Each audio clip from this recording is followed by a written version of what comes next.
Huntsville Station on 1. This is Mission Control Houston. Good morning to you, everyone, and welcome to the International Space Station Flight Control Room here at the Johnson Space Center. This is today's ISS update. It is Monday, June 11th, 2012. Pick back up. The crew on board the space station is busy working on a series of experiments and routine maintenance work. The team down here on Earth is being led today by Flight Director Royce Renfrew. He is standing up there. He is joined by the Capcom today, which is veteran astronaut Sandy Magnus. She herself lived on board the space station complex, also flew the last space shuttle mission, STS-135. Today is her actual final day of training as a Capcom, so we'll be seeing her face and hearing her voice a bit more here inside Mission Control. Today, the three Russian crew members, including Oleg Kononenko, Gennady Padalka, and Sergei Revin, are spending some time observing Russia Day, which is a holiday for our colleagues in Russia that recognizes national pride and social and economic achievements throughout history. Of course, there are many from that nation, the space program, not the least of which gets recognized on Russia Day. Joe Akaba, one of the flight engineers on board, is performing a quarterly inspection of one of the onboard treadmills. Those treadmills are an important piece of equipment for the crew to use each and every day. Give me a quick brief. It requires some upkeep up there on board, so he is taking care of that today. He is also doing some work on what is called the Combustion Integrated Rack, or the CIR.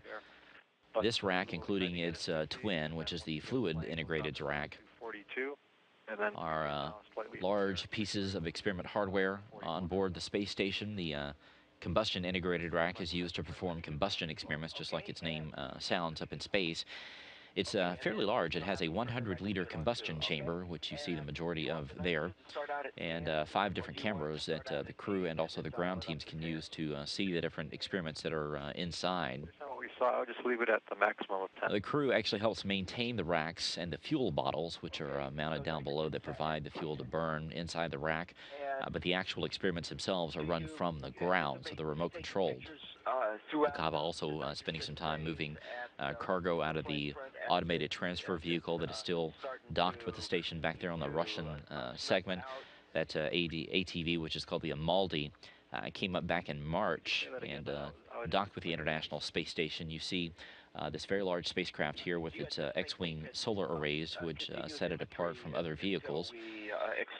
It's going to spend the next several months attached to the station. It brought up more than 7 tons of supplies for the crew, so they've been spending the last several weeks and a couple of months unloading it. They will continue this throughout the summer and then pack it full of trash and other items that they don't need anymore.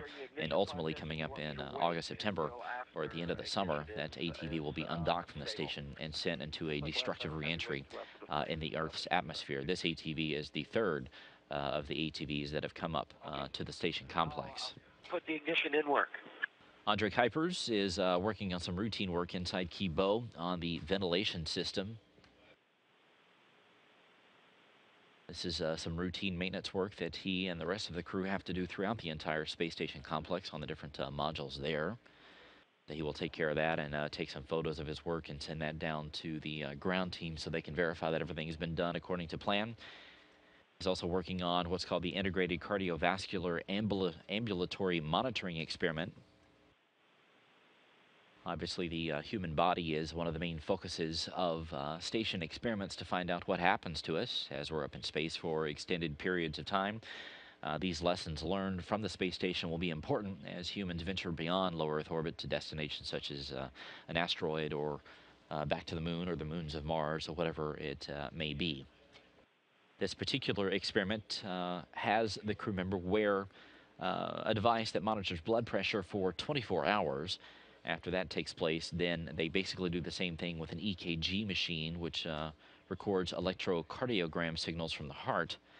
All this is put together to find out exactly what happens to us up there on board the space station. And finally, Don Pettit is working on an experiment called BASS. This stands for Burning and Suppression of Solids up in Space. It's an interesting experiment, sort of like the Combustion Integrated Rack. It takes a look at how things burn in space. Fire behaves extremely differently inside the weightless environment of the International Space Station. What BASS actually takes a look at is how do you extinguish fires up in space? Because the accepted theory is that here on Earth, the way a flame behaves, that you aim the fire suppression or the extinguisher down at the base of the flame, which is where the flame is basically created, and also serves as its stabilization point. But that may be a bit different up in space. So this BASS experiment takes a look at that, how the fire behaves, and how someone would put that out up there in space.